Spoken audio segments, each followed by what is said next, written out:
mancha, a la hora de hacer una intervención o una rehabilitación en esos 9 molinos, hay que ser muy respetuosos. ¿Por qué? Porque todo lo que cambiemos o modifiquemos, las generaciones venideras ya no lo van a ver igual que era en su origen. Entonces, hay que ser muy respetuosos, como decimos, en material, la misma madera, en las herramientas para que dejen la misma huella, en los métodos de trabajo. Pero a eso no le influye que tengamos la suerte hoy en día de tener esos camiones de transporte de esas piezas tan voluminosas y no tener que transportarlas en carros, o para poder colocarlas en el molino sin tener que estar, como si dijéramos, con ese esfuerzo excesivo que hacían antiguamente. Venga, ¿hacemos unas preguntillas?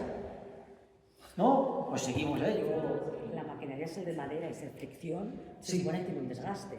Eso es. ¿Cómo se hacía el mantenimiento del molino o cómo se controlaba? Porque 500 años supongo que ha trabajado mucho. Las vigas, los dientes se habían de desgastar.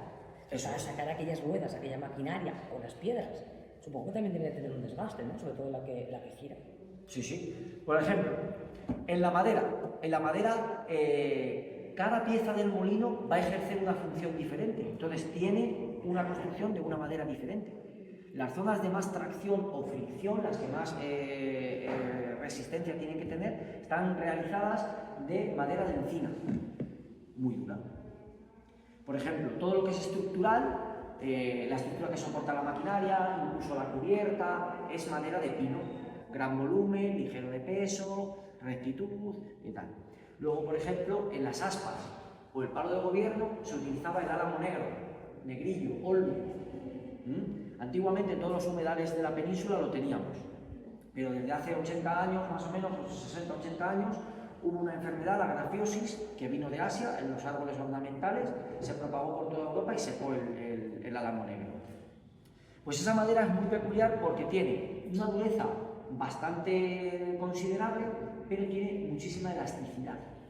Entonces, a la hora de esas aspas o ese palo de gobierno, cuando tiene que absorber la fuerza del viento en las aspas o el tiro del palo de gobierno, tiene esa flexibilidad y esa dureza que aguanta para ejercer su fricción. Ahora, en las zonas de fricción se utilizaba mucho antiguamente la manteca, el sebo animal, porque cuanto mayor lubricaje hay, menos desgaste hay, porque es más suave el deslizamiento. Hoy en día utilizamos grasa de litio por el tema de sanidad, porque la manteca, el sebo al final se pone rancio en verano y se nos llena de moscas. Entonces hemos sustituido la grasa. Luego, por ejemplo, en el molino todo excepto el eje, que es una sola pieza, o las piedras, todo llegaba al molino desmontado y se iba montando. Entonces cualquier cosa que se deteriore es muy fácil de desmontar. Ahora la evolución industrial apareció la tuerca, pero antiguamente eran casi todo trecheras. ¿Trechera qué es? Un espárrago, una varilla metálica o de madera, o una de las muelas, sale, atraviesa por un lado y tiene simplemente un agujero con una chaveta para que no pueda salir. Entonces con un mazo se podía desmontar medio molino prácticamente. Entonces en esas roturas o en esos desgastes era fácil de sustituir, pero se sustituía no muy a menudo, pero, por ejemplo, en las denterías, en las muelas de la rueda catalina o de la linterna, era lo que más se sustituía. Lo que es cubierta, estructura interior, prácticamente están las originales.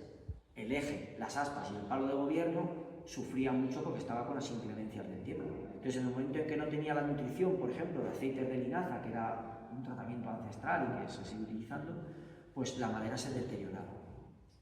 Entonces sufrían desgastes y roturas. La piedra, por ejemplo. La piedra, antiguamente, las primeras piedras que se hacen durante los primeros 3 siglos y medio son de una sola pieza y de la piedra autóctona de cada lugar. Entonces, por ejemplo, la zona de Toledo teníamos granito y la piedra duraba más. Había que levantarla menos veces para picarla, porque se desgastaba. Entonces, a lo mejor se podía picar una vez al año o cada 2. Pero, por ejemplo, en nuestra zona tenemos la piedra caliza, que es una piedra bastante blanda.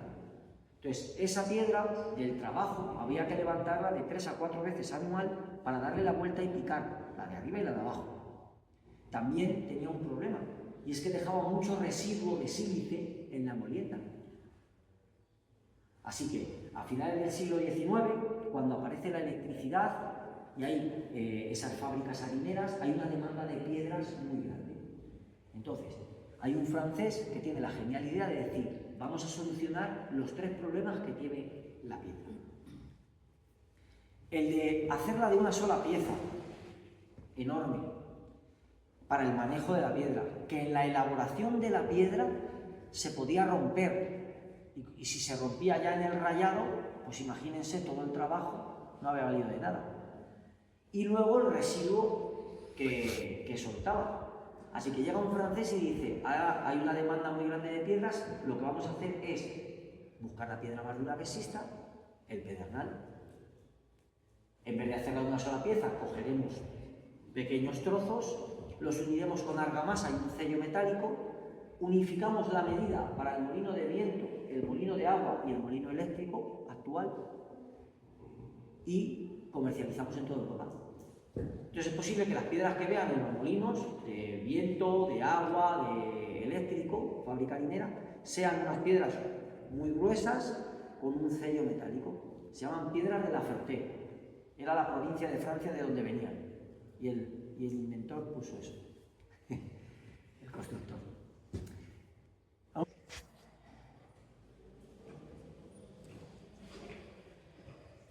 Fíjense qué manera de subir el eje. A base de 2 borriquillos, cuerdas. Ahora se cambia.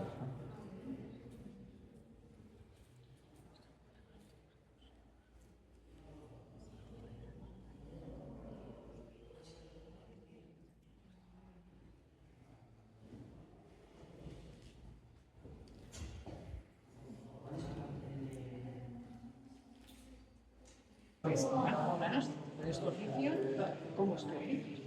Bueno, pues la verdad es que mi oficio, antes de decirle cómo, o sea, mi oficio es precioso. Por ser recuperado del olvido, por ser, como si dijéramos, para proteger un sello de identidad de Castilla-La Mancha y de todos nosotros los castellanos manchegos. Es un oficio duro,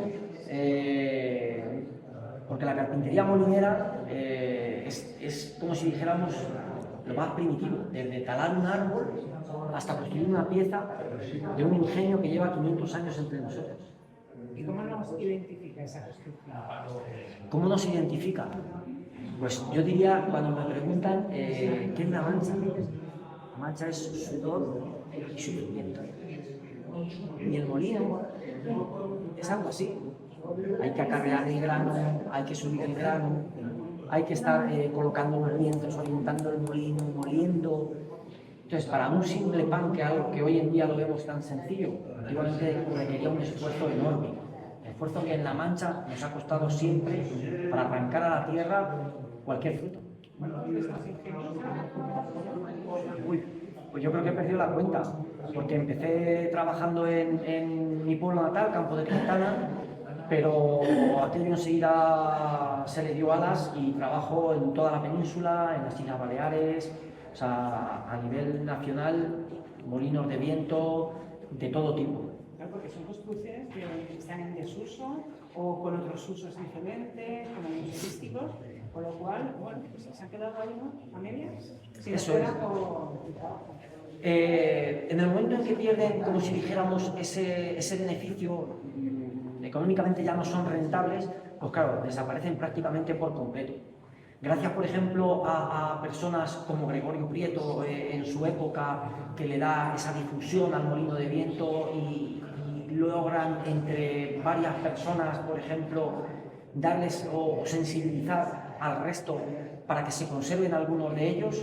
Gracias a ellos llegan a nuestros días y hoy en día simplemente se rehabilitan los que tienen maquinaria para poder hacer esa transmisión cultural de lo que era el oficio de molinero y ese sello de identidad, como decía, que nos identifica, el molino de viento.